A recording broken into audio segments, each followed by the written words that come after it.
ከቆምንበት እንቀጥላለን። ሐዋርያት ሥራ ዛሬ ምዕራፍ 8 እንገባለን። ምዕራፍ 7ን ጨርሰናል። ምዕራፍ 8 ከ1 ጀምሮ እስከ ቁጥር 40 ምዕራፍ 9 ቁጥር 31 ድረስ ምዕራፍ 8 ሐዋርያት ሥራ ከቁጥር 1 እስከ ምዕራፍ 9 ቁጥር 31 ድረስ ስለ ሚሽን ነው የምናጠናው። ያው ሚሽን ማለት ድንበር ዘለል ወንጌል በሌላ ቋንቋ በሌላ ብሔር በሌላ ጎሳ ወደ ሌላ ሀገር ወንጌልን ማድረስ ማለት ነው። ስለ ሚሽን ነው የምናጠናው።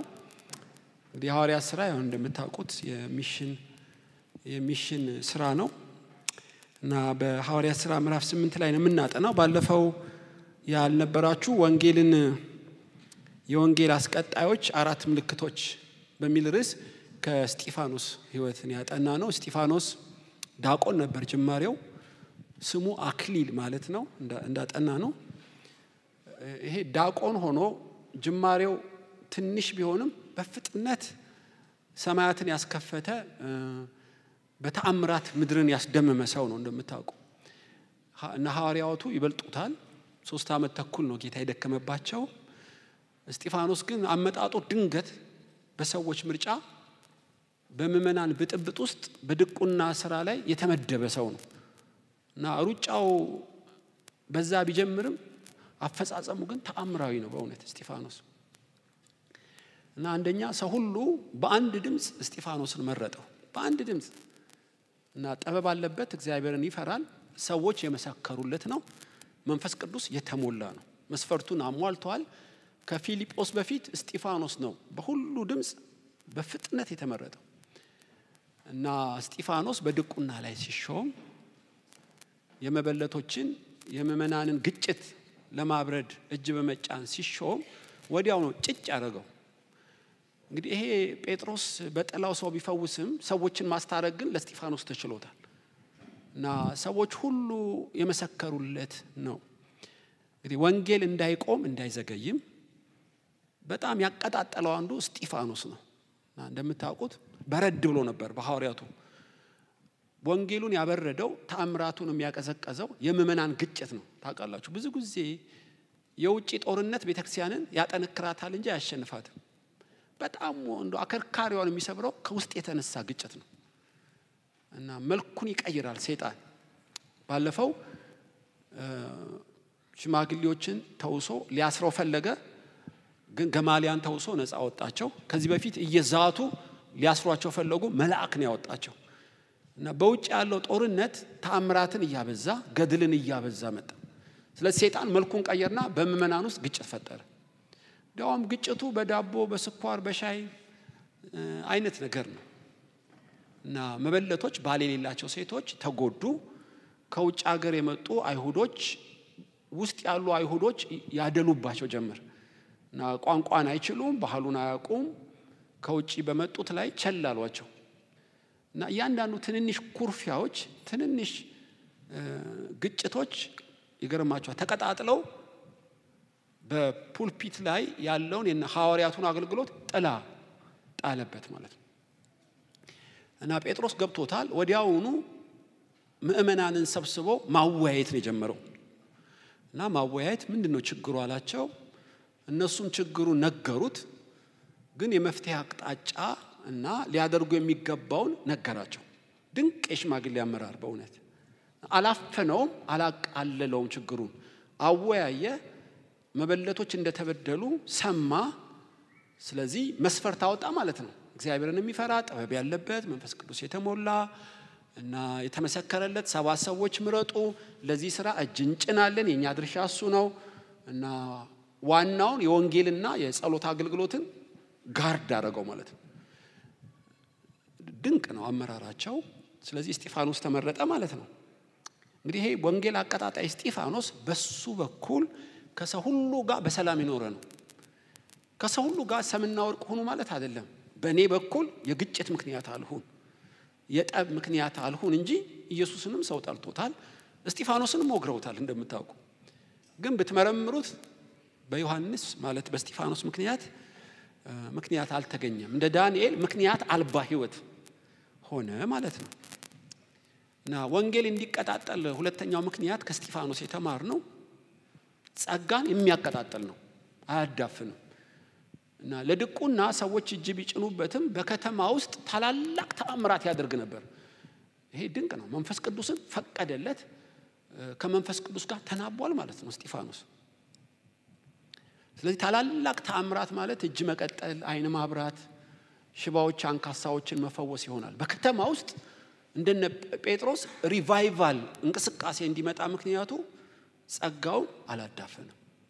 ድቁና ይበቃኛል፣ እጄ ተጫነ ይበቃኛል እያለ አላሳነሰውም። ታውቃላችሁ እስጢፋኖስ በተዘጋጀው መጠልክ መንፈስ ቅዱስ ሁሉ ዝግጁ ነው እና በጓዳ ቢጀምርም በአደባባይ ተቀጣጠለ ማለት ነው እስጢፋኖስ። እንዲያውም ወንጌሉን የሚያሰራጩት ከዋኖች ይልቅ ታውቃላችሁ ምእመናን ናቸው እና እስጢፋኖስ ዘንድ ይሄ ተገኘ። ስለዚህ በሱ በኩል ከሰው ሁሉ ጋር በሰላም ነው፣ ጸጋ ስጦታውን አያዳፍንም። ከዛ በነፃ አውጪ ምኩራብ ውስጥ እነ ሳውል ወይም እነ ጳውሎስ እነ ገማልያ ጋር ቅዱስ ቃሉን ለመናገር ፊት ለፊት ቆመ። ሊናገረው ያለውን ጥበብና ቃል ሊቋቋሙት አልቻሉ። እስጢፋኖስ በቃል ተሞልቷል፣ በጸጋ ስጦታዎች ተሞልቷል፣ ከሰው ሁሉ ጋር በሰላም ለመኖር ተዘጋጅቷል ማለት ነው። እና አራተኛ ያጠናነው በድንጋይ የወገሩት ሊገሉት ሲሉ ተንበርክኮ የሚያረጉትን አቁም ብሎ መማለዱ ነው። ትዝ ይላችኋል።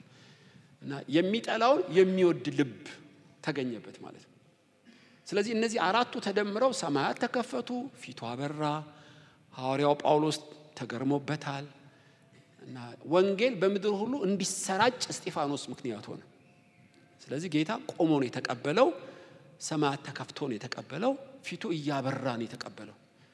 የመጀመሪያው ሰማዕት ታውቃላችሁ እስጢፋኖስ እና በዓለም አቀፍ ደረጃ እስጢፋኖስ የታወቀ ተቀጨ ሳይሆን ሩጫውን ጨረሰ ነው የምንለው። ብድራቱ ብዙ ነው። ግድ ቸርች መትከል ረጅም እድሜ መኖር የለበትም። በአጭር ሰዓት የጣፈጠች የማትቃጠል የወርቅ ቤት ነው የሰራው እና በጌታ ፊት ሲቆም እስጢፋኖስ ብድራቱን ማየት ትችላላችሁ። ብዙ የሳር ቤት ከመስራት አንድ የወርቅ ቤት አይሻል? የማይቃጠል ቤት ያገዳ የሳር ይሰራሉ ይላል ቆሮንቶስ ላይ። ስለዚህ የከበረ ድንጋይ የሚሰሩ አሉ፣ በናስ የሚሰሩ አሉ፣ በወርቅ የሚሰሩ አሉ። የእስጢፋኖስ እንደዛ ነው ማለት ነው። አንዳንዱ በጸጋ ስጦታ ያነቃነቀዋል ምድሪቱን። ዞር ስታረጉት ከብዙ ሰው ጋር የተጣላ ነው፣ ያንስበታል መክሊቱ ማለት ነው። አንዳንዱ ታውቃላችሁ በትምህርት አፋችሁን ነው የሚያስከፍታችሁ። ዞር ሲል ቂም ያዘባቸው ብዙ አሉ እና ድብልቅልቅ ነው የሰው ልጅ። እስጢፋኖስ ግን እንደ እንቁ ብታገላብጠው በሁሉ ኤ+ ያመጣ ሰው። በምጽአት ታዩታላችሁ ከፊት ከሚሸለሙት ተርታ ይመስለኛል። ጥቂት እኮ ወራት ነው የኖረው እንጃ ብዙ አመታት መሆኑ እና በመገደሉ ብዙ ሊያገለግል እድል አላገኘም። ግን ያገኛትን እድል ጥንቅቅ ያረገ ሰው ነው ማለት ነው። ዛሬ የምናጠናው ሁለተኛው ጓደኛውን የሪቫይቫል የመቀስቀስ ምክንያት ፊልጶስ በሚል ነው የምናጠናው። ሪቫይቫል ተሐድሶ ማለት ነው። የሪቫይቫል መቀስቀስ ምክንያት የሆነ ሰው 5 ምልክቶቹና 5 ውጤቶቹ። እኔ በዚህ በእውነት ሐዋርያ ሥራ ሳጠና ልቤ እየሞቀ ነው ቀስ በቀስ እና እግዚአብሔር ከተመቸው በአንድ ሰው አገር ይቀይራል ታውቃላችሁ። ሰይጣንም ከተመቸው በአንድ ሰው አገር ያደባያል። በቃ እንደዛ ነው ጨዋታው። ስለዚህ ሰዎች ናቸው እንጂ ከበስተጀርባቸው ወይ ክፉ መንፈስ አለ ወይ ቅዱስ መንፈስ አለ። ራስን በሰጠው ልክ ሁለቱም ይጠቀሙባል። እና ዛሬ የምናጠናው አንድ ፊልጶስ የተባለ ሰው 4 አገሮችን ለኢየሱስ ገብ ያደረገ ብቻው አታውኑ። ይቻላል። በአንድ ሰው እግዚአብሔር ብዙ ይቀይራል። ከዚህ ቸርችስ ማንን ያወጣ ይሆን? እኔ እንጃ። ነገር ግን እግዚአብሔር በሚሰራበት ጊዜ ገንዘብ ለመሆን ሪቫይቫል ሲቀጣጠል የእግዚአብሔር ክብር መገለጫ ለመሆን 5 ቅድመ ዝግጅቶች ያስፈልጋሉ ወይም ምልክቶች አሉ። ይሄ ሰው የዋሊደር እንጂ ሪቫይቫል ይነሳበታል የምትሉት ሰው 5 አረንጓዴ ብርሃኖች አሉት። ትንንሽ ቢሆኑ ውጤቱም እንደዛው 5 ይሆናል። እና እሱን በሐዋርያ ሥራ ምዕራፍ 8 ነው የምናጠናው። በጌታችን በኢየሱስ ስም አነባለሁ። በዚያ ቀንም በኢየሩሳሌም ባለች ቤተክርስቲያን ላይ ታላቅ ስደት ሆነ። ሁሉም ከሐዋርያት በቀር ወደ ይሁዳና ወደ ሰማርያ ሀገሮች ተበተኑ። በጸሎትም የተጉ ሰዎች እስጢፋኖስን ቀበሩት። ታላቅ ለቅሶም አለቀሱለት። ሳኦል ግን ቤተክርስቲያንን ያፈርስ ነበር። ወደ ሁሉም ቤት እየገባ ወንዶችንም ሴቶችንም እየጎተተ ወደ ወህኒ አሳልፎ ይሰጥ ነበር። የተበተኑትም ቃሉን እየሰበኩ ዞሩ። ፊልጶስም ወደ ሰማርያ ከተማ ወርዶ ክርስቶስን ሰበከላቸው። ሕዝቡም የፊልጶስን ቃል በሰሙ ጊዜ ያደርጋት የነበረውን ምልክት ባዩ ጊዜ የተናገረውን በአንድ ልብ አደመጡ። ርኩሳን መናፍስት በታላቅ ድምፅ እየጮሁ ከብዙ ሰዎች ይወጡ ነበርና ብዙም ሽባዎችና አንካሳዎች ተፈወሱ። በዚያች ከተማ ታላቅ ደስታ ሆነ። ሲሞን የሚሉት አንድ ሰው ግን እኔ ታላቅ ነኝ ብሎ እየጠነቆለ የሰማርያን ወገን እያስገረመ ቀድሞ በከተማ ነበር። ከታናናሾች ጀምሮ እስከ ታላላቆች ድረስ ታላቁ የእግዚአብሔር ኃይል ነው እያሉ ሁሉ ያዳምጡት ነበር። ከብዙ ዘመንም ጀምሮ በጥንቆላ ስላስገረማቸው ያዳምጡት ነበር። ነገር ግን ስለ እግዚአብሔር መንግስትና ስለ ኢየሱስ ክርስቶስ ስም እየሰበከላቸው ፊልጶስን ባመኑት ጊዜ ወንዶችም ሴቶችም ተጠመቁ። ሲሞን ደግሞ ራሱ አመነ፣ ተጠምቆም ከፊልጶስ ጋር ይተባበር ነበር። የሚያደርገውን ምልክትና ተአምራት ባየ ጊዜ ተገረመ። በኢየሩሳሌምም የነበሩ ሐዋርያት የሰማርያ ሰዎች የእግዚአብሔርን ቃል ተቀበሉ ሰምተው ጴጥሮስና ዮሐንስን ሰደዱላቸው። እነርሱም በወረዱ ጊዜ መንፈስ ቅዱስን ይቀበሉ ዘንድ ጸለዩላቸው። በጌታ በኢየሱስ ስም ብቻ ተጠምቀው ነበር እንጂ ከነርሱ በአንዱስ እንኳ ገና አልወረደም ነበርና። በዚያ ጊዜ እጃቸውን ጫኑባቸው፣ መንፈስ ቅዱስንም ተቀበሉ። ሲሞንም በሐዋርያት እጅ መጫን መንፈስ ቅዱስ እንዲሰጥ ባየ ጊዜ ገንዘብ አመጣላቸውና እጄን የሚጭንበት ሁሉ መንፈስ ቅዱስ ይቀበል ዘንድ ለኔ ደግሞ ይህን ስልጣን ስጡኝ አለ። ጴጥሮስ ግን እንዲህ አለው፣ የእግዚአብሔርን ስጦታ በገንዘብ እንድታገኝ አስበሃልና ብር ካንተ ጋር ይጥፋ። ልብ በእግዚአብሔር ፊት የቀና አይደለምና ከዚህ ነገር እድል ወይም ፋንታ የለህም። እንግዲህ ስለዚህ ክፋት ንስሐ ግባ፣ ምናልባት የልብን ሐሳብ ይቅርልህ እንደሆን ወደ እግዚአብሔር ለምን። በመራራ መርዝና በአመጽ እስራት እንዳለ አያለሁና። ሲሞን መልሶ ካላችሁት አንዳች እንዳይደርስብኝ እናንተ ወደ ጌታ ለምኑልኝ አላቸው። እነርሱም ከመሰከሩ የጌታንም ቃል ከተናገሩ በኋላ ወደ ኢየሩሳሌም ተመለሱ። በሳምራውያን በብዙ መንደሮች ወንጌልን ሰበኩ። የጌታ መልአክ ፊልጶስን ተነስተ በደቡብ በኩል ከኢየሩሳሌም ጋዛ በሚያወርደው ምድረ በዳ ወደ ሆነው መንገድ ሂድ አለው። ተነስቶም ሄደ። እነሆም ህንደኬ የተባለች የኢትዮጵያ ንግሥት አዛዥና ጃንደረባ የነበረ በገንዘቧም ሁሉ የሰለጠነ አንድ የኢትዮጵያ ሰው ሊሰግድ ወደ ኢየሩሳሌም መጥቶ ነበር። ሲመለስም በሰረገላ ተቀምጦ የነቢዩ ኢሳይያስን መጽሐፍ ያነብ ነበር። መንፈስም ፊልጶስን ወደዚህ ሰረገላ ቅረብና ተገናኝ አለው። ፊልጶስም ሮጦ የነቢዩ ኢሳይያስን መጽሐፍ ሲያነብ ሰማና በእውኑ የምታነበውን ታስተውለዋለህን አለው። እርሱም የሚመራኝ ሳይኖር እንዴት ይቻለኛል አለው። ፊልጶስም ከእርሱ ጋር ይቀመጥ ዘንድ ፊልጶስን ለመነው። ወጥቶም ከእርሱ ጋር ይቀመጥ ዘንድ ፊልጶስን ለመነው። ያነበው የነበረው መጽሐፍ ክፍል ይህ ነበር። እንደ በግ ወደ መታረድ ተነዳ። የበግ ጠቦቶች በሸላቾች ፊት ዝም እንደሚል እንዲሁ አፉን አልከፈተም። በውርደቱ ፍርዱ ተወገደ፣ ሕይወቱም ከምድር ተወግዳለችና ትውልዱን ማን ይናገራል? ጃንደረባውም ለፊልጶስ መልሶ እባክህ ነቢዩ ይህን ስለማን ይናገራል? ስለ ራሱ ነውን ወይስ ስለ ሌላ አለው። ፊልጶስም አፉን ከፈተ። ከዚህ መጽሐፍ ጀምሮ ስለ ኢየሱስ ወንጌል ሰበከለት። በመንገድም ሲሄዱ ወደ ውሃ ደረሱ። ጃንደረባውም እነሆ ውሃ እንዳልጠመቅ የሚከለክለኝ ምንድነው አለው። ፊልጶስም በፍጹም ልብ ብታምን ተፈቅዶልሃል አለው። መልሶም ኢየሱስ ክርስቶስ የእግዚአብሔር ልጅ እንደሆነ አምናለሁ አለ። ሰረገላውም ይቆም ዘንድ አዘዘ። ፊልጶስና ጃንደረባው ሁለቱም ወደ ውሃ ወረዱ፣ አጠመቀውም። ከውሃውም ከወጡ በኋላ የጌታ መንፈስ ፊልጶስን ነጠቀው። ጃንደረባውም ሁለተኛ አላየውም፣ ደስ ብሎት መንገዱን ይሄድ ነበርና። ፊልጶስ ግን በአዛጦን ተገኘ። ወደ ቂሳርያም እስኪመጣ ድረስ እየዞረ በከተማ ሁሉ ወንጌል ይሰብክ ነበርና። ረጅም ነው፣ ድንቅ ነው በእውነት።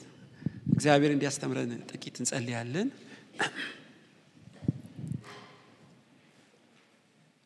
ጌታ ሆይ በዚህ ብርድ ከስራ ውለው ነገር ግን ካንተ ለመስማት ነፍሳቸውንም ለመመገብ ባሪያዎችህ በፊትህ አሉ፣ እኔም በፊትህ ነኝ። የጊዜውን ቃል ስትነግረን ነፍሳችን ውስጥ ጥበብ እንዲገባ መንፈስ ቅዱስ እንዲያገኘን እንደገባን ሳይሆን ጨምረን እንድንወጣ በጌታ በኢየሱስ ስም እርዳን። ክብር ላንተ ይሁን። በጌታችን በኢየሱስ ስም ብለህ ስማን። አሜን። ታውቃላችሁ የዚህ ስደት አጀማመር ጳውሎስ አቀጣጠለው። ሳኦል ነበር አስቀድሞ ስሙ እና እስጢፋኖስ ሲወገር ልብስ ይጠብቅ ነበር። በጣም ቁጣ የተሞላ ሰው ነበር ሳኦል እና ኢየሱስን እንዲሰድቡት ያስገድዳቸዋል። ቤት ለቤት እየዞረ እየጎተተ ያወጣቸዋል። ብዙዎችን ገደለ፣ ብዙዎችን ወህኒ ቤት ጣለ። የእስራኤል አልበቃ ብሎት ወደ ደማስቆ ደብዳቤ አጽፎ ሄደ። በጣም ከባድ ቁጡ ሰው ነበር ጳውሎስ። ይሄንን እንዲያውም በገላትያ 1:13 እስከ 14 ፊልጵስዩስ 3:6 ላይ ራሱ በቃሉ ተናግሯል። እኔ ቀናተኛ አሳዳጅ ነበርኩ፣ እንዲሰድቡት ጌታን አስገድድ ነበር፣ በየቤታቸው እየገባው እጎትታቸው ነበር፣ በቅናት ብትጠይቁኝ እኔንም ያክል የለም ብሎ ለፊልጵያንስ ይነግራቸዋል፣ ለገላትያ ሰዎች። እና የመጨረሻ ዕድል ለእስራኤል እግዚአብሔር የሰጠው እስጢፋኖስን ነበር እና እሱንም ገደሉት። ታውቃላችሁ እስራኤሎች በቃ ወንጌል እንደማይገባቸው ስለቆጠሩ በእስጢፋኖስ ምክንያት ምእመናን ተበተኑ። ከዛ በፊት አብረው ነበር የሚቀመጡት፣ አብረው ነው የሚጸልዩት፣ አብረው ነው የሚሟሟቁት። ታውቃላችሁ ስደትን ተጠቅሞ በዓለም ሁሉ በተናቸው።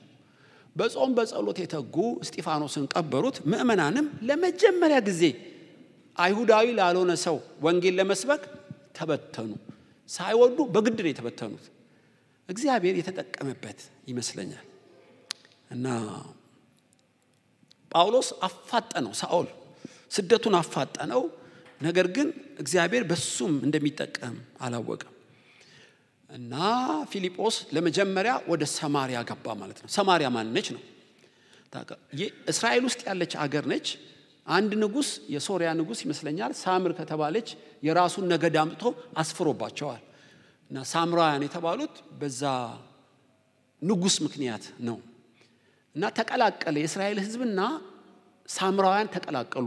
የአሕዛብ ዝርያ ያላቸው ብዙ ዓመት ኖረው የአብርሃም አምላክን ቢያመልኩም ትክክለኛ ዘር አለን የሚሉት አይሁዶች መሬታቸውን አይረግጡም፣ ከነሱ ጋር አይጨባበጡም እና እንደ ማይሆን ሰው ነው የሚቆጥሯቸው። ኢቭን ኢየሱስ ከሳምራዊቷ ጋር ሲያወራ ተደንቀዋል። ታውቃላችሁ እንዴት ከሳምራዊት ሴት ጋር ያወራል ብለው። አንዳንዴ በምድሩ አናሳልፍም ብለውታል ጌታን።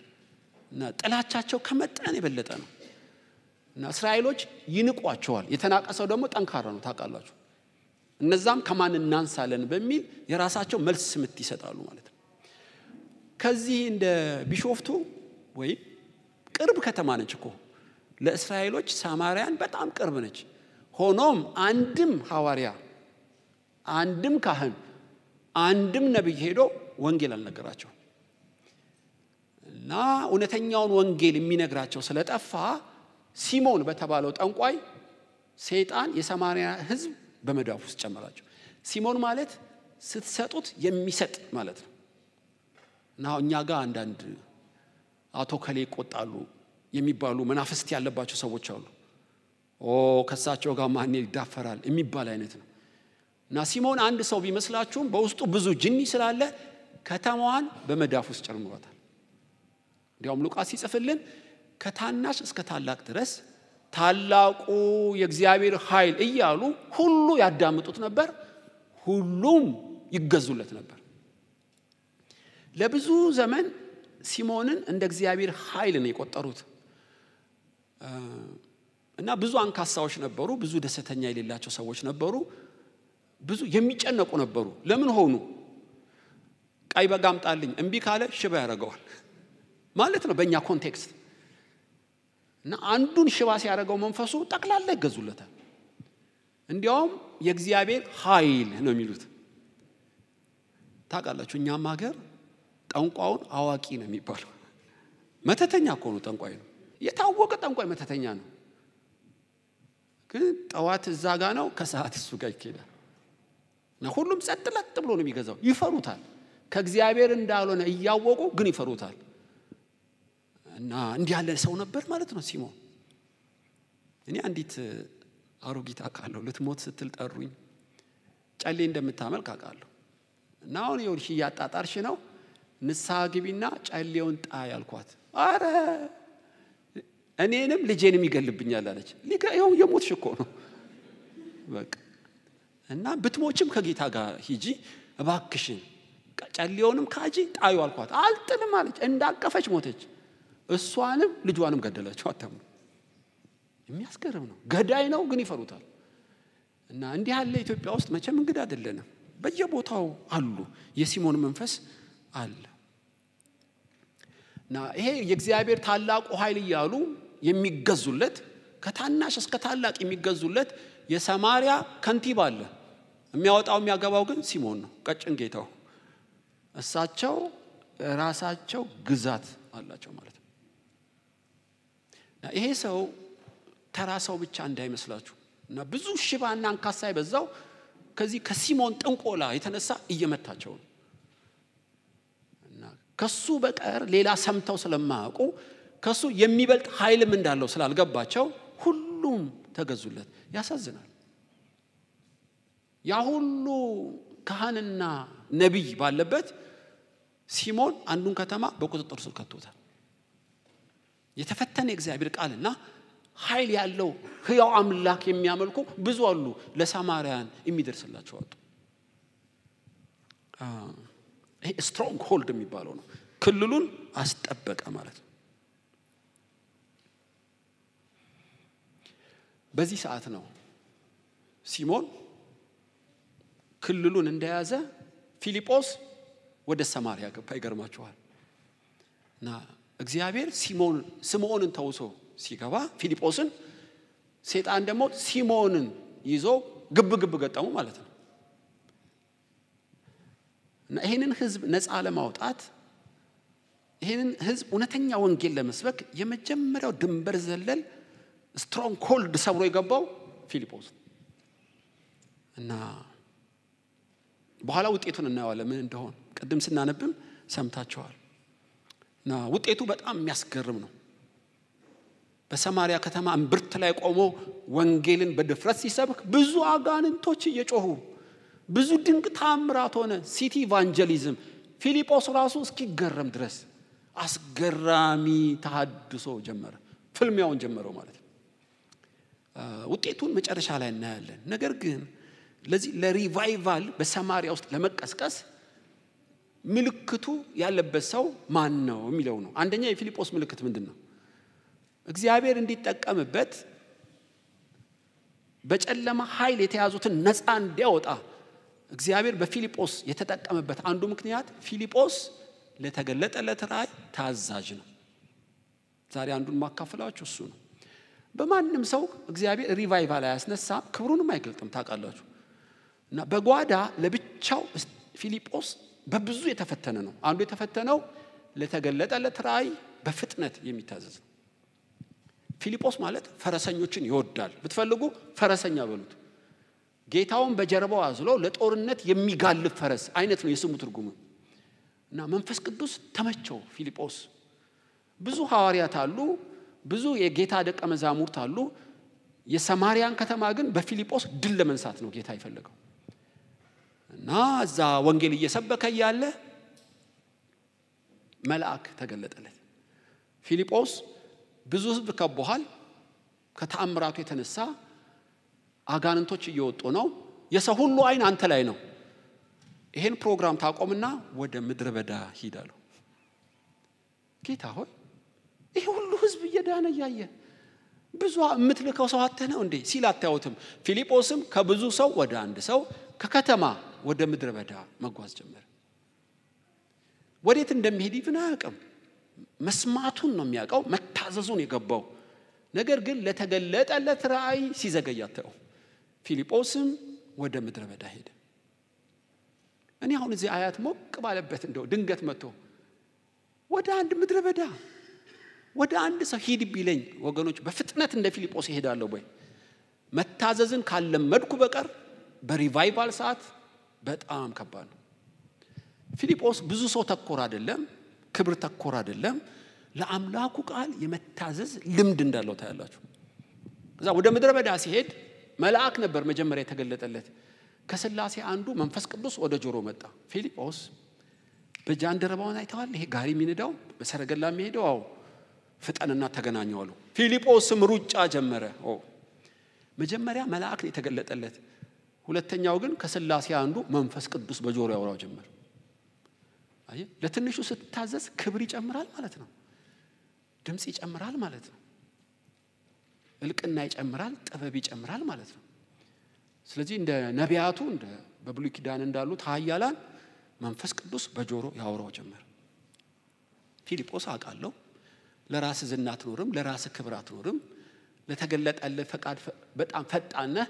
ለላኩት መልአክ እሺ ያልከው አሁን ማወራ ከሥላሴ አንዱ እኔ መንፈስ ቅዱስ ነኝ። መንፈስ ቅዱስ ምን ላድርግ? ይሄን ሰረገላ አየኸው? ሩጥና ተገናኝ። ፊልጶስም ሮጠ። እንዴት ደስ ይላል ወገኖቼ መታዘዝ። አብርሃም ከዚህ ከተማ ውጣ፣ ወዴት እንደሚወጣ ያውቀውም። አብርሃምም በማለዳ ተነስቶ ከአገሩ ወጣ። አብርሃም ልጅህን ግረዘው፣ በማለዳ ባልጩት ይዞ ገረዘው። አብርሃም እስማኤልን በማለዳ አባረረው። አብርሃም አንድያ ልጅህን በሞሪያም ተራራ ሰበው፣ ቢላና እሳት ይዞ ጠዋት ተነሳ። አቤት ስሰብክ እንዴት ቀላል ነው! በጣም ከባድ ነው። አንዳንዶች ብንታዘዝም ስንት ፀሐይ ገብቶ ነው አየህ መክረህ ዘክረህ ውጤቱ እርግጠኛ ስትሆን አየህ በጣም ከባድ ነው ለሰው ልጅ። መንፈስ ቅዱስ እሱ አምላክ ስለሆነ እንደሚያዋጋ ጄኔራል የሚያደርገውን እንደሚያቅ ብልሃተኛ ሸማኔ በፍጥነት በሱ ታምነው ለሚታዘዙት ነው ሪቫይቫል የሚጠቀምባቸው። እግዚአብሔር በሚሰራበት ጊዜ ገንዘብ የሚሆኑ ለሰሙት ሰማያዊ ድምጽ በፍጥነት የሚታዘዝ ማንነት ላላቸው። ፊልጶስ እንደዚህ ያለ ሰው ነበር ነው የምላችሁ። ታዛዥ ነው።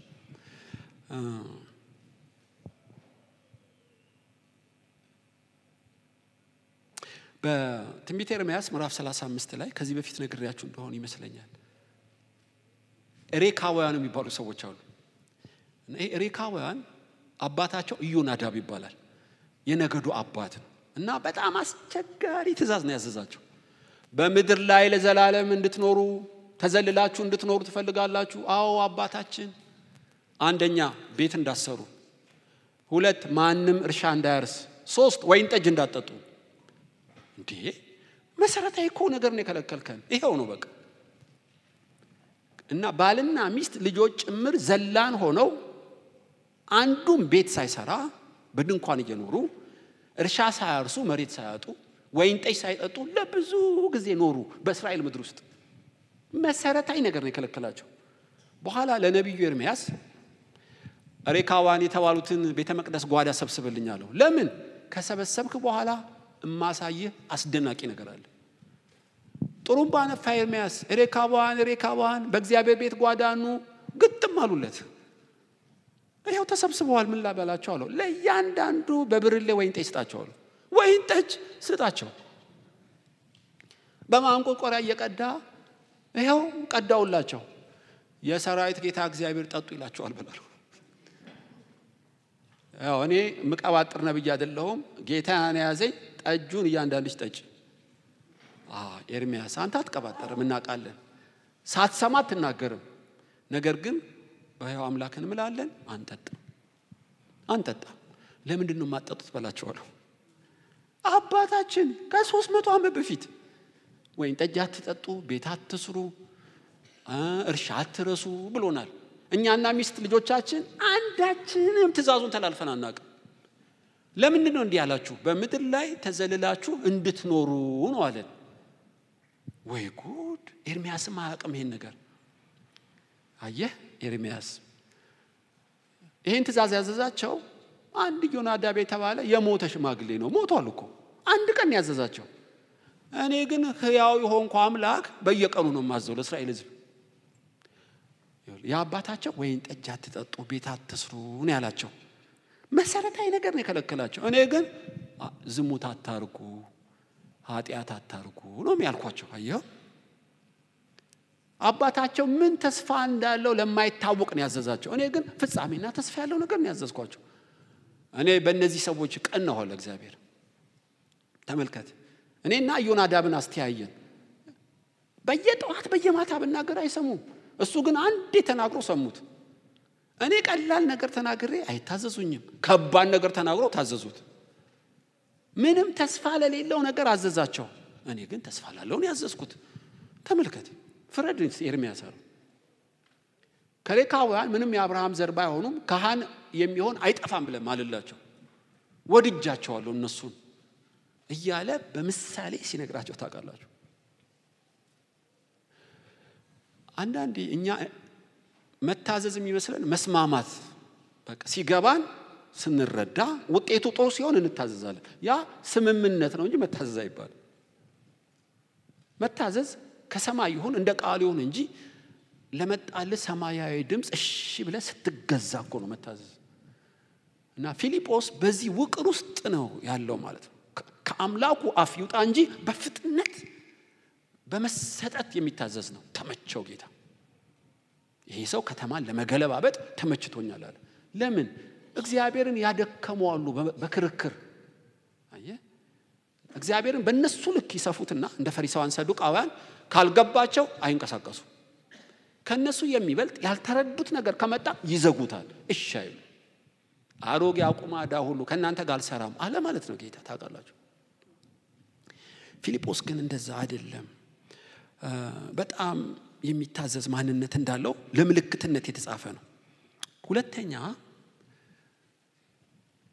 ሪቫይቫል የሚያመጡ ሚሽነሪ ለመሆን ከተማ ሊገለብጥባቸው ያዘጋጃቸው አንደኛ በጥቂቱ የሚታዘዙ ናቸው። ሁለተኛ ከዘረኝነት የነጹ ናቸው። አታምኑ።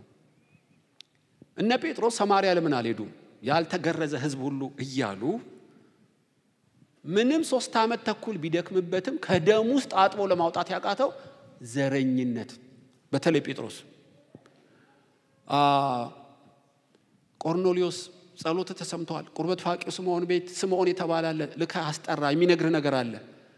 2 እግዚአብሔርን የሚፈሩ ወደ ጴጥሮስ ላካቸው እና ይሄ የሐዋርያው የጴጥሮስ ቤት ነው። መንፈስ ቅዱስ እኔ ነኝ ላኳቸው። እንዳትከራከር ነግሬሃለሁ። ሸማ ከሰማይ አውርጄ ንጹህ ነው ብላ ስል የረከሳል በላም ቅብጥር ሰው ትላል። እግዚአብሔር ያስቀደሰውን አታርክሰው። ህልሙ ልክ ራዩ እንደተሳበ 2 ሰዎች መጡ። ገባው።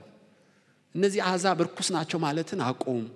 ሁልሽም በአንድ ነጠላ ነሽ እንደማለት ነው ትርጉሙ። እና ጴጥሮስ ሄደ ማለት ነው። ለመጀመሪያ ጊዜ በህይወቱ አሕዛብ ቤት ቆርኔሌዎስ ቤት ጴጥሮስ ገባ። እቤታቸውም አይገቡም እንረክሳለን ብለው ስለሚያስቡ እና ሰገደለት። አለ እግዚአብሔር ስገድ ለኔ አትስገድ። ለምንድን ነው ልክ ያስጠራኸኝ አለው። እኔው ስጸልይ መልአክ ተገለጠልኝ፣ ጾምና ምጽዋት አረጋለኝ። ስለዚህ ጴጥሮስን ልክ አስጠራው ስላለኝ መልአክ አንተም በመምጣት መልካም አርጋሃል። እኔና ቤተሰቦቼ ሁሉ ካንተ አፍ ለመስማት ዝግጁ ነን። በአሕዛብ ቤት መግባት እንዳልተፈቀደ ታውቃላችሁ። እግዚአብሔር በሸማ ገልጦ መልአክ መንፈስ ቅዱስ ነግሮኝ ባይሆን ባልመጣው ነበር። ከዛ ስለ ኢየሱስ መስበክ ጀመረ እና ሰቀሉት አይሁዶች። በ3ኛው ቀን ተነሳ። በስሙ የኃጢአት ስርየት አለ ገና ብሎ ሳይጨርስ መንፈስ ቅዱስ ወረደባቸው። ኦ ሃሌሉያ! በእኛ የወረደ መንፈስ በእነ ቆርኔሌዎስ ወረደ አላለም። ጴጥሮስም ተገረመ ይላል። እኔ ውስጥ የገባው እነሱ ውስጥ ገባ። ከ3 ዓመት ተኩል ኮርስ በኋላ ይገርማችኋል። በኋላ በልሳን እየጸለዩ ለመጀመሪያ ጊዜ እነ ቆርኔሌዎስ በጸጋ ስጦታ ሲቀጣጠሉ ሹልክ ብሎ ጴጥሮስ ጠፋ። የሄደው ወዴት እንደሆነ ታውቃላችሁ? የቤተ ክርስቲያን ሽማግሌዎች ጠሩት። የአሕዛብ አይደለም እላችሁ ዳግም የተወለዱ ዋኖቹ ጠሩት። አጀንዳው በአሕዛብ ቤት ለምን ገባሉ? የዘላለም አምላክ ነው የምትሉት? ኖ ኢየሱስ ጨዋ የለም፣ እስኩስቴስት የለም፣ ባሪያ የለም። ኢየሱስ ለሁሉ ሞተ፣ በመስቀል ላይ ጥልን ገሏል። ስለዚህ ለአዳም ልጆች ሁሉ ወንጌል ይሆናል አላለም። ሄዳችሁት እኔ ልገባ አልፈለኩም ነበር ብራዘርስ። በሸማ ሳየኝ እንደገና መንፈስ ቅዱስ ሂዳለኝ። በአንድ ሰው ላይ እጅ እንዳልጫንኩ 6 ሰው ምስክር አለ። ከበደ እጅጭኛለሁ መስክር ስናገር እኮ ነው መንፈስ ቅዱስ የገባባቸው ይንቀጠቀጣል አይ በቃ አንተ የአይሁድ ሐዋርያ ብያለሁ አሉ ለምን አይሁዳዊ ነው ልብህ በቃ እነ ጳውሎስን እነ ፊልጶስን መርጣለሁ አለው ማለት ነው እንዲያውም ጳውሎስ ገስጾታል ተደብቆ ለአሕዛብ ሲሰብክ አይሁድ ክርስቲያኖች ወጡበት ሹልክ ብሎ ወደ ጓዳ ገባ ናና አለው ጳውሎስ አንተ ግብዝ ነህ አለው ለአሕዛብ እየሰበክ አይሁዶችን ስታይ ተሸሻለህ እንዴ ይሄ ነው እንዴ ወንጌል ግብዝ ነህ አልኩት ይላል ጳውሎስ ጴጥሮስን ግብዝ ነህ አልኩት ይላል ተጽፏል በእውነት ያንንም ያህል አእማድ ሐዋርያ በደም ውስጥ ጂው የሚለው አይሁድ የሚለው የአብርሃም ዘር የሚለው መነቀል አልቻለም ገድሉ አነሰ ማለት እኮ መንፈስ ቅዱስ በኃይል ምድርን ሊገለባበጥ ወዶ ሳለ ያስነከሰው ነገር የዘረኝነት ጉዳይ ፊልጶስ ግን ከመቼው ሰንጥቆት ከመቼው ከዚህ ነገር አንከባሎት እንደሆነ ትገረማላችሁ ከወገንተኝነት ነፃ ነበር ፊልጶስ እና ልጄ ፊልጶስ ሰማርያ ሄድ እሺ ጌታው አንተ ካልክ ሰማርያ አይሁዳ የለም እኔ ጋር ወንጌል ሲሰብካቸው ቀጥታ አሁን ደግሞ ለኢትዮጵያዊ ስበካሉ በጣም ጥሩ ለኢትዮጵያው ተከተከተከ ከዛስ ተመቸኸኛለሁ አንተን አሁን በሰረገላ ሳይሆን በዳመና ነው ማስኬድ ብሎ ቁጭ በላሉ ውድ ነው ከዘረኝነት የነጻ ሰው ዳመና ላይ ቁጭ አርጎ ለማርጎ ፍልስጤም ዋና ከተማ አዛጦን ላይ ቁጭ አረገው ፍልስጤምና አይሁድ እኮ አይጥና ድመት በለው እስካሁን የጎልያድና የዳዊት ዘር ናቸው ታውቃላችሁ በገበያ መሐሉ ከተማ ላይ ቁጭ አረገው ጴጥሮስ ሺህ መልአክ ቢመጣ እኔ ይሰብካል ብያል ጥርጥራለኝ ፊልጶስ ፍልስጤማዊ በለው ኢትዮጵያዊ በለው ቂሳሪያዊ በለው ሰማርያዊ በለው ሰው ብቻ መሆን በቂ ነው ኢትዮጵያ ብዙ ያስነከሰ አንዱ ችግር ይሄ ይመስለኛል በእውነት አማኝ ነን ግን በአንድም በሌላም ስንፈተሽ ያስነክሰናል ያለ ዘር የተፈጠረ ማን ነው ጎሳ የሌለውስ ማን ነው ምን ችግር አለው ችግር የለውም ሰውን ሁሉ ግን እኩል በወንጌል መነጽር ሰውን ሁሉ ስለ ክርስቶስ እኩል የሚያይ ሰው ቁጥሩ ያነሰ እንደው ለነግራችሁ ፈልጋለሁ ስለዚህ ነው አገራዊ ተሐድሶ የማይመጣው በዘርና በቋንቋይ ምክንያት ሌላውን ማሳነስ የኔን ዘርና ብሔር ከሌላው ማስበልጥ ከሆነ ክርስቲያን መሆን ይችላል እግዚአብሔር በሚሰራበት ጊዜ የተሐድሶ አምጪ ግን መሆን አልችልም ፊልጶስ አንዱ ምልክቱ የሪቫይቫል ምልክት የሆነው መታዘዙ ብቻ አይደለም ገልበጥ ስታደርገው ሰውን በሰውነቱ ብቻ ነው የሚያውቀው አለቀ ተፈተነ እኮ ያው ይሄ ድንቅ ብጽዕና ነው በእውነት ድንቅ ብጽዕና ነው እና ለቋንቋ ለነገድ መንፈስ ቅዱስን ወደ አንጾኪያ ሄደ ለመረጥኳቸው ስራ ለዩልኝ አለ በርናባስና ጳውሎስ ላይ እጅ ጫኑ እናት ቸርች እያለች በኢየሩሳሌም አንጾኪያ ለምን ሄደ እናት ቸርች አንድ ቋንቋ አንድ ብሔር አንድ ነገድ ናቸው ዓለም አቀፍ ይዘት አጣበት አንጾኪያ ሄዱ ባሪያ አለ ጫዋ አለ የቤተ መንግስት ሰው አለ አይሁዳዊ አለ ከሊቢያ ሄደ ኔግሮም ይባላል ሁሉ ስብጥር ነው ተመቸው ጌታ በቃ ስምዖን ሽማግሌው ሕፃኑ ኢየሱስን ይዞ በቤተ መቅደስ ቆመ ማርያም እዚህ ያላችሁ ስሙ ይህ ልጅሽ ሕፃን ለእስራኤል ክብር ለሰው ሁሉ ግን እንደ ፀሐይ ብርሃን ነው አላት ኢየሱስ ለጂው ብቻ እንዳይመስልሽ ለሰው ሁሉ መድኃኒት ብርሃን ለሰው ሁሉ ነች ሁሌ ታበራለች ሁሉ ጊዜ ታበራለች ሁሉ ቦታ ታበራለች በነጻ ታበራለች በጸጋ ታበራለች ልጅሽ እንደ ፀሐይ ብርሃን ለሁሉ ነው እንዳታጠቢው ለአይሁድ ነው ብለሽ ለሁሉ ነው ልጅሽ ልቧን ያሰፋው ይመስለኛል ስምዖን አንዳንዴ እድሜያችን ጨምሮ ይሄ ነገር በቀላሉ እንደማይወጣ ታውቃላችሁ በእውነት ይሄ ቱትስና ሁትስ 90 ስንት እኮ ፕሮቴስታንት አማኝ ነበሩ ችግር ሲመጣ ቱትስ ሻቦላ ቀጭ ፓስተሩ ድብልቅልቅ ቱትስና ሁትስ ነው ማን ሰምታችኋል የሆነ ሀገር ቸርች ውስጥ ለሁለት ተከፍለው እና ያጠኑ በቦክስ ያጠኑ በሻቦላ አንድ ቸርች ውስጥ እኛ ሀገር ግን የለም ታውቃላችሁ የለም አለ እንጂ የፈለገ ይመጣል አለ በእውነት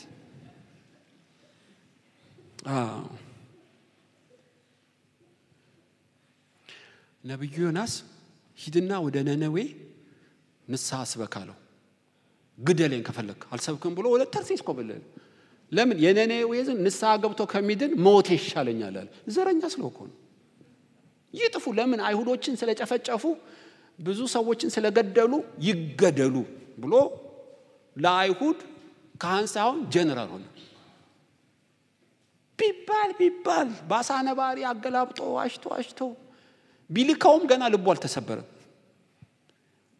እና ንስሐ ግቡ ብሎ 3 ቀን ሰበው ቁጭ ብሎ ተራራ ላይ ቁጭ እና ልቡን ኤክስሬይ ሲያነሳው ከመቼ እሳት ወረደ እንደ ሶዶም ጎሞራ ብሎ ነው የሚጠብቀው ይሄን ሰው አስተምረዋለሁ ብሎ የጅብ ጥላ በቀለለት ፀሐይ ቀጥቅጣው እና ጥላ እፎ ያለ እቺ ጥላ ከፀሐይ ያበረደችኛል ትልኮ ዛፏን አስበላት ጌታ እንዴ ዛፏን ዮናስ ግራቀኙን ማከዝብ ብዙ እንስሳ ግዳይልም ዛሬ በቅላ ዛሬ ለደረቀች እንደዚህ ትሆናለህ ስለ ሰው ልጆች ግዳይልህም ምን አይነት ነብይ ነው አለው ሄዳችሁ ታው ነብይ ነው ነገር ግን ዘረኛ ነው ትዝላችኋል ብዙ እኮ ጳጳሳት ታንክ ላይ እጅ ነው እየባረኩ ልከው ለጦርነት ጨፍጨፉልኝ ይያሉ ስንት አገልጋይ ለቁ በጣም ከባድ ነው ኢትዮጵያ ውስጥ እኮ በእውነት በዘረኝነት ምክንያት ተጫርሰናል ምን ይካዳል በሰሜን ብትል በምዕራብ በደቡብ በምስራቅ ተበጠርን አየ በዚህ ነገር ክርስቲያኖችም ንጹህ አልሆንም ሰውን ሁሉ በክርስቶስ ሳይሆን ምናየው በዘረኝነት መነጽር ነው ጸሎቱም አንዳንዴ የጀነራል ጸሎት ነው አውድማቸው አጥፋቸው ሆኖ ቁጭ አለ አሳፋሪ በእውነት ነው የምላችሁ እንዴት ለሰው ሁሉ ይሆናል ሪቫይቫል ሊያመጣ ይችላል እንዲህ ያለ ሰው ዘረኛ ሰው አይሆንም ፊልጶስ ገብቶታል የእግዚአብሔር አጀንዳ አንደኛ ለሰማይ አጀንዳ ይታዘዛል ሁለት ስለዘር ቋንቋ በታውላል ታው ነው የሚል ሁለተኛ ይለያል ጣጣ እንዳለው ይገባዋል ማለት ነው ፊልጶስ ወገንተኛ አይደለም ዘረኛም አይደለም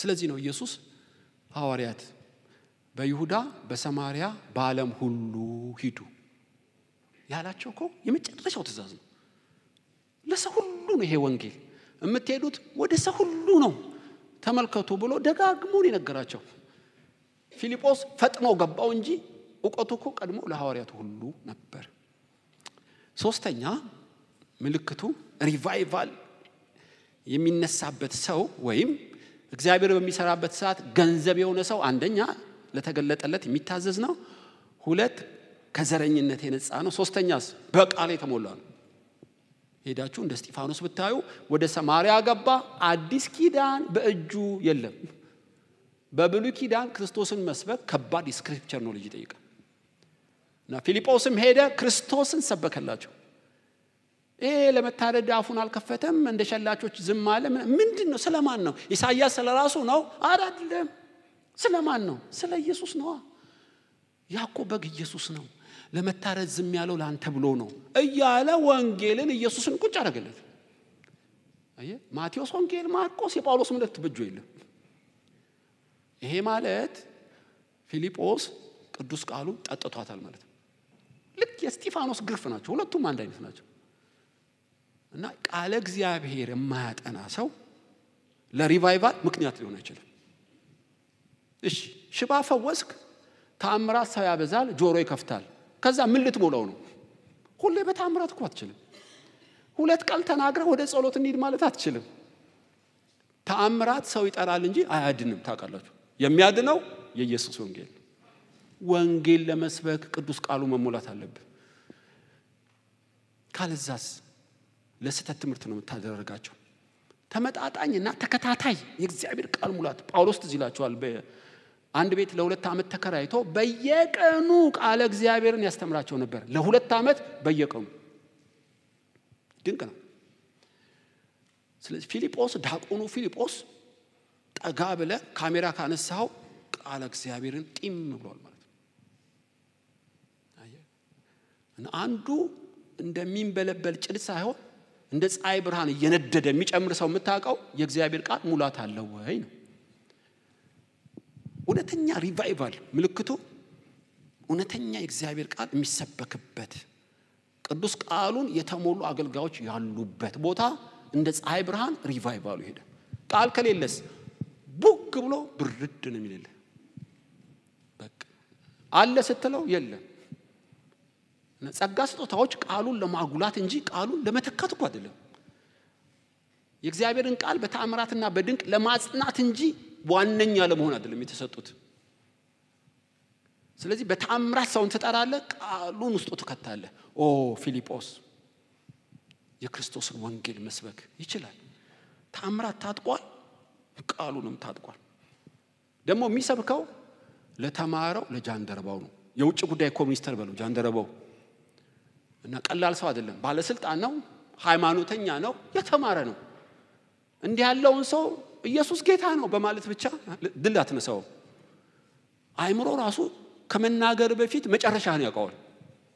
እንደምታውቁት ኢሳይያስን እንኳን አንብቦታል። አልገባውም እንጂ የስክሪፕቸር ኖሌጅ አለው ጃንደረባው። ሃይማኖተኛ ነው። ከኢትዮጵያ ድረስ እዛ ለመስገድ እኮ ሄዷል። ምን ያክል ቅዱስ ቅናት እንዳለው እዩ። ስለ ተመሳሳይ ቃል ኢየሱስ ያድናል ብቻ በማለት ድል አትነሳው። ዝርዝር ማብራሪያ ይፈልጋል። አንዳንድ ሰው ጀምረ ፍሰቱን የጠበቀ ኮንክሉዥን ስትሰጠው ነው የሚገባው። ፊልጶስ ለተማረው ዝግጁ ነው፣ ለባለስልጣን ዝግጁ ነው፣ ለሃይማኖተኛ ዝግጁ ነው። መልስ አለው። ሪቫይቫል የሚያመጡ ሰዎች ቁጭ ብለው ደብተር ገዝተው የሚያጠኑ ይምሽዋል እንጂ እሳት መለኮሱ አይቀርም። ቅዱስ የእግዚአብሔር ቃል ረሃብ ፊልጶስ አስቀድሞ ተዘጋጅቷል።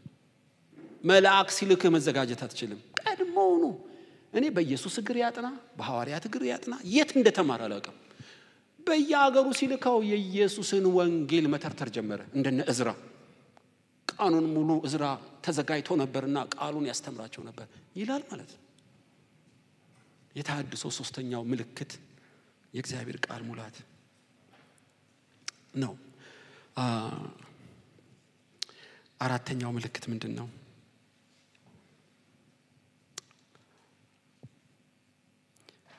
ለተልኮ መታመን ነው። አራተኛው ፊልጶስ ምዕራፍ 8:38 ላይ ይሄ በጣም የብዙዎቻችን አዳላጭ ቦታ ነው በእውነት። እና ፊልጶስ አጋንንት ወጥቶለታል፣ ሽባ ይተረትራል፣ መልአክ ይገለጥለታል፣ መንፈስ ቅዱስ ያወራዋል።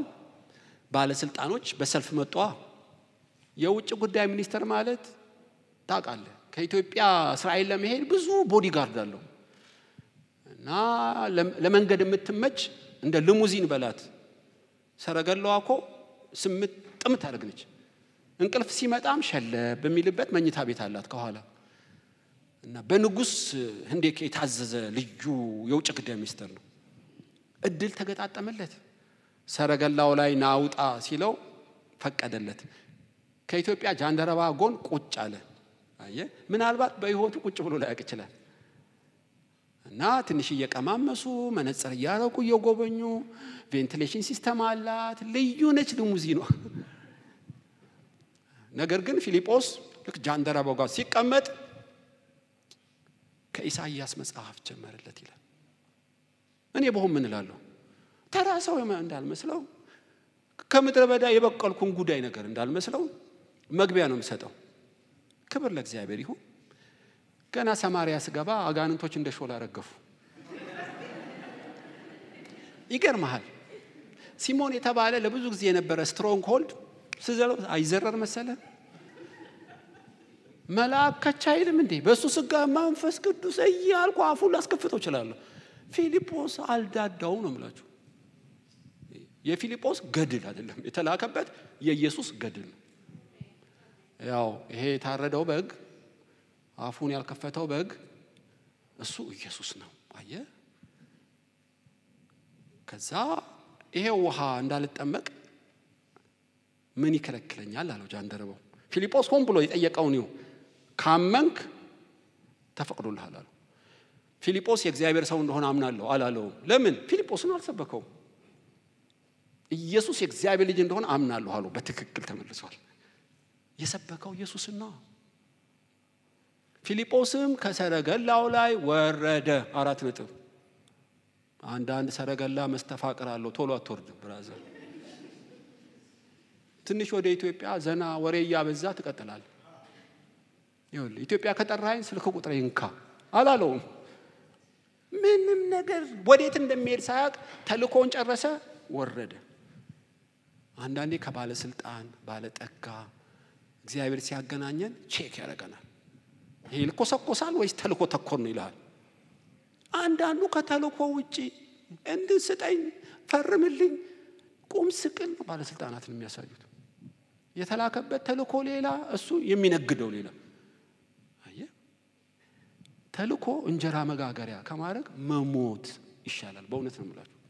በጣም አሳፋሪ ነውረኛ ነገር የእግዚአብሔርን የጸጋ ስጦታ ለብልጥግና ለመወዳጃና እንጀራ ለመጋገር ከማድረግ መሞት ይቀላል።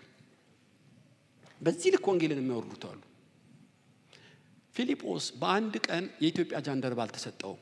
በትንሽ በቀበሌ እየተፈተነ በቀበሌ ሊቀመንበር በከንቲባ እየተፈተነ በፕራይም ሚኒስትር እየተፈተነ ጉብ አረገው። ዋናው ላይ የማያሳፍር ሰራተኛ፣ የማይሸቅጥ የማይለውጥ ለተልኮ የሚሞት ነው። የታወቀ ነው። ታድሶ ባንተ ሲጀምር ብዙዎችን አእምሮ ተስባለ እንደ ማግኔት። በሄሊኮፕተር እንውሰድ ነው የሚሉ አንተን ሳይሆን ጸጋህን ይፈልጋሉ። እንድትተነብ እግዚአብሔር ለኔ ምን አለ ይልሃል፣ ይጋብዝሃል፣ ቼክ ይፈርምልሃል፣ ያመጣልሃል ማባቢያ። አይ ብለህ ስጋህን በጥርስ ካልነከስክ እንደምሰብከው ቀላል አይደለም፣ አዳላጭ ነው። እንዴ ጌታዬ ነማንን ከለምጽ ፈውሶ እንዴት ዝም ይለዋል? በዚህ አጋጣሚ መመንተፍ ነው እንጂ ኧረ እባክህ ያው እግዚአብሔርን አልፈልግም። ለምንድን ነው የማትፈልገው? በነፃ የተቀበልኩት በነፃ ይሰጥ ነው የተባለው። እኔ ከለምጽ አላዳንኩ፣ እኔ እኮ ምክንያት ነኝ። ያዳነህ እኮ እግዚአብሔር ነው። እኔ ጠንቋይ ነኝ እንዴ ስትሰጠኝ የምሰጠው? ሲሞን ነው እንደዛ ያለው ጠንቋይ። የእግዚአብሔር ጸጋ ግን በነፃ የተሰጠ ነው። ለምን? በነፃ ነው የተቀበልኩት። እኔ ምክንያት እንጂ ዋና ባለቤት አይደለሁም ብራዘር። አልቸበችበውም ጸጋው። ይሄ ሽቶ ተሽጦ ለዶች ቢሰጥ ሌባ ስለሆነ ነው፣ ለዶች አዝኖ አይደለም። ተሸጦ ሊሰርቅ ፈልጎ ነው ይላል። ታውቃላችሁ የይሁዳ ማንም ድል ሰጣቸዋለሁ እርም እንዳይወስድ አካን ካባና ወርቅ ወስዶ ጉርጓር ውስጥ ቀበረው ይላል።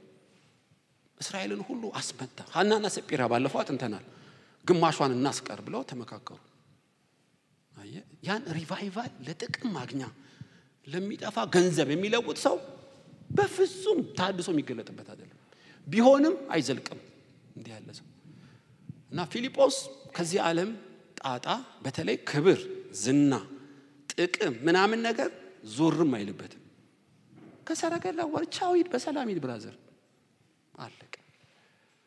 ተፈትኖ ሲያልፍ ከሰማይ ዳመና ከች አለች። ምንድነው ይሄ ዳመና? ለአንተ ፈረስ አይደለም ያዘገይሃል። ውድ ስለሆንክ እንደ ሄሊኮፕተር በለው ያኔ ቁጭ በልልኛል። ዳመና ላይ ቁጭ አርጎልም ይዞ ከች። እኔ ከሐዋርያቱ እንደዚህ እንደ አውሮፕላን በዳመና ሄደ ሰው ያላቀ። ጳውሎስ ወደ 3ኛው ሰማይ ተነጥቋል። በርግጥ ከቦታ ወደ ቦታ በዳመና የሚንቀሳቀስ ሰው ተአምራዊ ሰው ፊልጶስ ነው። ወደደው ማለት ነው ጌታ። መንፈስ ቅዱስ ተመቸው ማለት ነው። በቃ የማይጠፋው በሚጠፋው አይቀይረው። ዋናውን የእግዚአብሔርን ወንጌል በምናምንቴ ነገር እንደ ኤሳው ብኩርናው በምስር አይቀይረው። የተፈተነ ሰው ነው በእውነት ለተልኮ የታመነ ነው።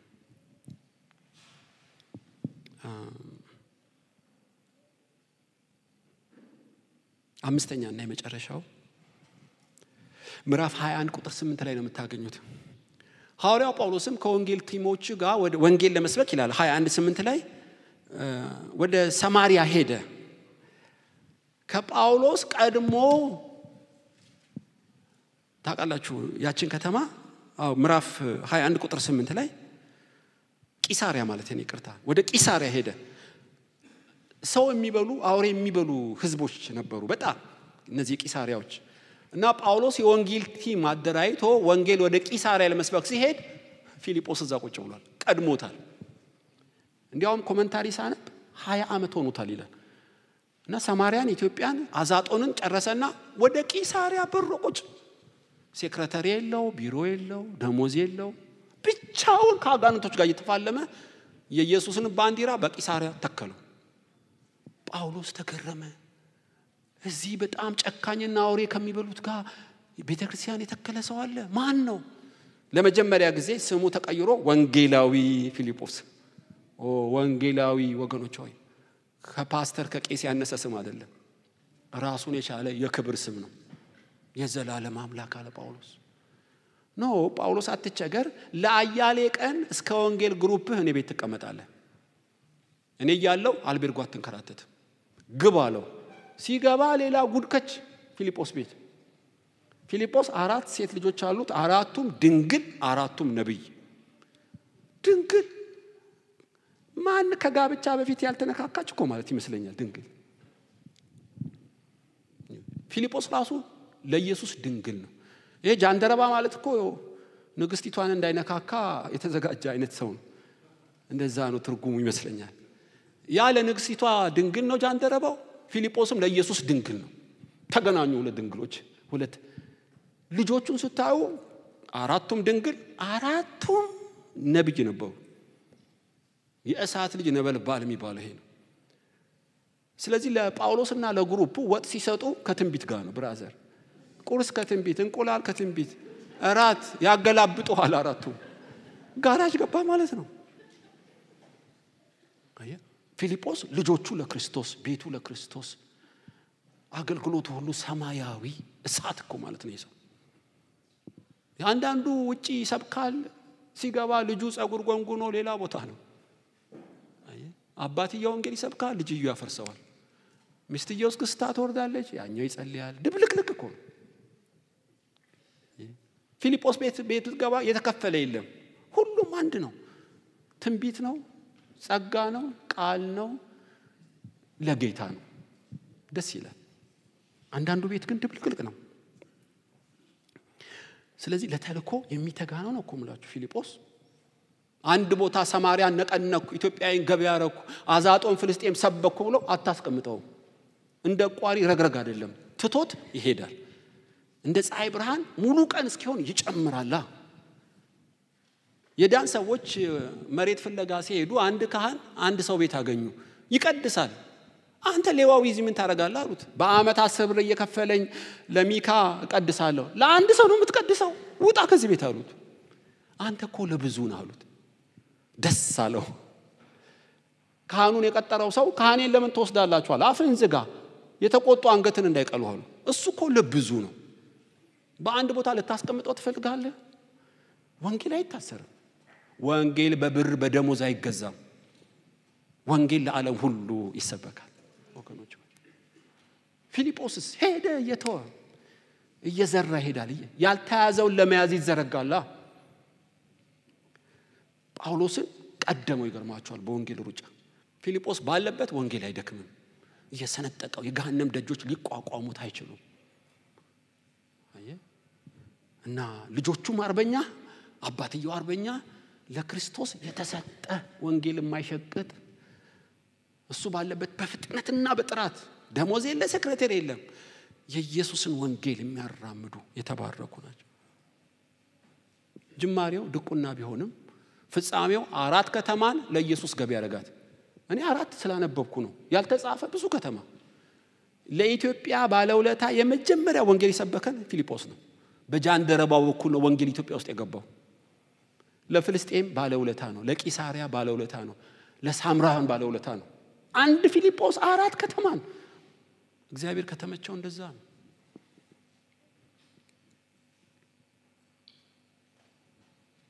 ውጤቱ ምን ሆነ? በእውነት ሰዓት ዛሬ ወስጃለሁ ትንሽ፣ ግን ውይይቱ ይቀራል። በርግጥ እንደምታዩት ነው ውጤቱ። የክርስቶስ ወንጌል እና የእግዚአብሔር መንግስት ለሰዎች ሁሉ ተሰበካ። ውጤቱ እና የሰማርያም ሰዎች ደስ አላቸው። ጃንደረባውስ ደስ አለው። እውነተኛ ደስታ ማጣጣም ሰው ጀመረ። እውነተኛ ሪቫይቫል ካለ ወንጌል ይሰበካል፣ ደስታ ይበዛል። ጻድቃን ሲበዙ ምድር እልል ትላለች። ከሰይጣን መፈታት፣ ከኃጢአት መፈታት፣ ከሰተት አስተምሮ መፈታት፣ ከሃይማኖት መሰል አጋንንታዊ ትምህርት መፈታት፣ ህዝቡ ጤናው ተመለሰ፣ ደስታው ተመለሰ፣ ነፍሱ ዳነች። ውጤቱ ነፃነት ሆነ። ሲሞን ራሱ ተገለበጠ፣ አልቻለም። እንዲያውም ብዙዎቹ ላይ መንፈስ ቅዱስ ሞላባቸው፣ ሪቫይቫል ተነሳ ማለት ነው። ታውቃላችሁ ሲሞን መራራ መርዝ የሞላብህ የአመጽ እስራት ብሎታል ጴጥሮስ። የመርዝ ብልቃጥ እኮ ነው፣ የእግዚአብሔር ኃይል ይሉታል። ለምን? መለያው ስለሌላቸው ነው። ፊልጶስ ገብቶ ከእውነተኛው አምላክ አገናኛቸው። መርዘኛው ሲሞንን ዘርበላለው በሐሰት ነጋዴውን ሁሉ። አንድ ፊልጶስ በአራት ከተማ ላይ። ወገኖች ሆይ ዛሬ ጥያቄ አለኝ። በእርግጥ ይህን ጥያቄ በውይይት እንድንወያይ አዘጋጅቼ ነበር። እንዳይመሽባችሁ ግን ራራው፣ ለዛሬ ይቅር። ለሪቫይቫል የመቀስቀስ ወይም እግዚአብሔር በሚሰራበት ጊዜ ገንዘብ ለመሆን ተዘጋጅተሃል ወይ ነው ጥያቄው። እነዚህ ምልክቶች ይታዩብሃል። በትንሽ በትንሽ መታዘዝ፣ በትንሽ በትንሽ ማጥናት፣ ዓለማዊ ምኞትና ስጋዊ ፍላጎትን መካድ፣ ቅዱስ የእግዚአብሔርን እውነት ሳትሸቅጥ እምቢ ማለት፣ ጉቦ አልሰጥም፣ ሙስና አይገባም እኔ ጋር እያልክ በቫትና በታክስ እየታመንክ ለትልቁ ክብር እየተዘጋጀህ ነው ወይ ነው ጥያቄው። ፊልጶስ ዝግጁ ነኝ አለ። ከዘረኝነት ነፃ ነህ? ቼክ አድርግ ራስህን ልጄ። መንፈስ ቅዱስ ዛሬ ድንገት ክብሩን ሊገልጥበት የሚፈልገው ሰው አለ ማለት ነው። እኔ ውሽንፍሩ ይታየኛል በእውነት። እንደዚሁ ስርዓት እየፈጸምን ሰዓት እየጠበቀን የማንሄድበት ቀን በቅርብ ይሆናል። ድንገት ክብር ይገለጣል። በሽተኛ ገብቶ እስከ በሽታው የማይወጣበት፣ አጋንንት አይደለም ቸርች ግቢውን የማይረግጥበት ቀን ይመጣል። በእውነት እምላችሁ የእግዚአብሔር ክብር ቤቱን ሲሞላ ያስታውቃችኋል። ማንም ሳይነግር ማልቀስ ነው የምትጀምረው። በጣም ክብሩ ይከብዳል። ኃጢአት ሰርተህ መቀመጥ አትችልም። ማንም ሳይገስጽ ንስሐ ነው የምትገባው ክብር ሲመጣ። እና መንፈስ ቅዱስ ሪቫይቫል ሲጀምር ኢትዮጵያ ላይ በፉጨት መዓዛው ይሞላል። ይገርማችኋል። ሰው ይበዛል፣ ሐሰተኞች ዝም ይላሉ እና የሚያምታቱት ሁሉ ጥጋቸውን ይዛሉ። እና ፈውስ ነው፣ መንፈስ ቅዱስ መሙላት ነው፣ መዳን ነው፣ ደስታ ነው፣ ጤና ነው። ይቀጣጠላል፣ ማንም አያቆመው። እግዚአብሔር በሚሰራበት ጊዜ ፊልጶስ ገንዘብ ሆነ። እኛስ እየተዘጋጀን ነው ወይ? እሱ ሲሰራ ሁላችንም ገንዘብ ያርገን።